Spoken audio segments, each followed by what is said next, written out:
শুরু করিতেছি মহান আল্লাহর নামে, যিনি অতি দয়ালু এবং পরম করুণাময়। আমি এই মুহূর্তে আছি লক্ষ্মীপুর জেলার মনসুদরিহাট সুইচ গেটের পাশে। আপনারা দেখতে পাচ্ছেন ফেনী থেকে শুরু এই ছোট্ট এই নদী রহমতখালী নদী, নদীটির শেষ লক্ষ্মীপুর মনসুদরিহাট সুইচ গেটে এবং এর পানিগুলো অতিক্রম করে মেঘনায় এসে পড়ে।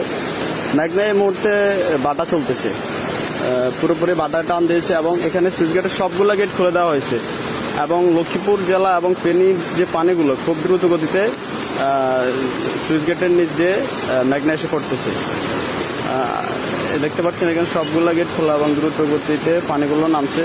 আশা করি এভাবে যদি নামে ইনশাল্লাহ লক্ষ্মীপুর জেলাবাসী আমরা যারা আছি এবং ফেনী যারা আছি তারা খুব দ্রুত এই জলবদ্ধ থেকে ইনশাল্লাহ মুক্তি পাবো। সবাই দোয়া করবে ইনশাল্লাহ যেন বৃষ্টি বর্ষণ থেকে এবং বন্যা থেকে আল্লাহ আমাদের হেফাজত করে।